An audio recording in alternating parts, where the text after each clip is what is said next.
Саламатсыздар ма, құрметті көрермен? Бүгін біз 11-ші сыныптар үшін көрсеткіштік теңдеуге бір есеп қарастыратын боламыз. Сонымен есеп былай дейді: 3-тің x дәрежесі қосамын 3-тің x дәрежесі қосамын 3-тің x дәрежесі тең 1-ге дейді. Енді бұл есепті шығару үшін біз бірінші ұқсас мүшелерін біріктіреміз.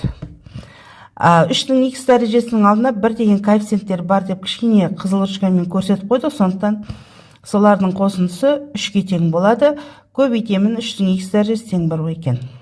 Енді 3-тің x дәрежесін табамыз, ол кезде көбейтуге қарсамал бөлу амалын пайдаланамын. Сонда 3-тің x дәрежесін табу үшін 1-ді 3-ге бөледі екенбіз. Енді бұл есепті ары қарай шығару үшін 7-ші сыныптағы алгебра сабағындағы бүтін көрсеткішті дәреженің формуласын қолданамын. Сонда біздің 3-тен 1 деген санымыз 3-тің -1 дәрежесі болады екен. Негіздері бірдей болғандықтан олардың негіздерін тастап кетіп, жай ғана дәрежесін жазып алуға болады. Яғни сонда біздің есебіміздің жауабы x-тен -1 болады деп есептесек болады. Бірақ көрсеткіштік теңдеуде міндетті түрде тексеріліп жүру керек. Енді x-тің мәндерінің барлығын -1-ді 3-тің дәрежесі ретінде жазып көреміз. Сонда 3-тің -1 дәрежесі қосамын 3-тің -1 дәрежесі қосамын 3-тің -1 дәрежесі. Алдыңғы формулаға саламыз. Сонда 3-тің -1 дәрежесі 3-тен 1 болады. 3-тен 1-дің барлығының бөлімдері бірдей болғандықтан 5-ші сыныптағы жай бөлшектегі амалдар қолдану деген формуланы пайдаланамыз да, қосып шыққан кезде нәтижесі 1 болады.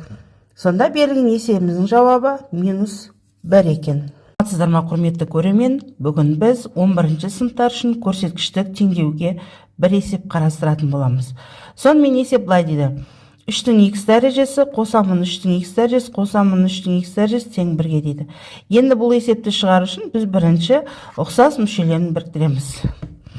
3-тің x дәрежесінің алдына 1 деген коэффициенттер бар деп кішкене қызыл ручкамен көрсетіп қойдық, сондықтан солардың қосындысы 3-ге тең болады.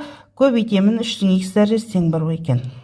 Енді 3-тің x дәрежесін табамыз, ол кезде көбейтуге қарсамал бөлу амалын пайдаланамын. Сонда 3-тің x дәрежесін табу үшін 1-ді 3-ге бөледі екенбіз. Енді бұл есепті ары қарай шығару үшін 7-ші сыныптағы алгебра сабағындағы бүтін көрсеткішті дәреженің формуласын қолданамын. Сонда біздің 3-тен 1 деген санымыз 3-тің -1 дәрежесі болады екен. Негіздері бірдей болғандықтан олардың негіздерін тастап кетіп, жай ғана дәрежесін жазып алуға болады. Яғни сонда біздің есебіміздің жауабы x-тен -1 болады деп есеп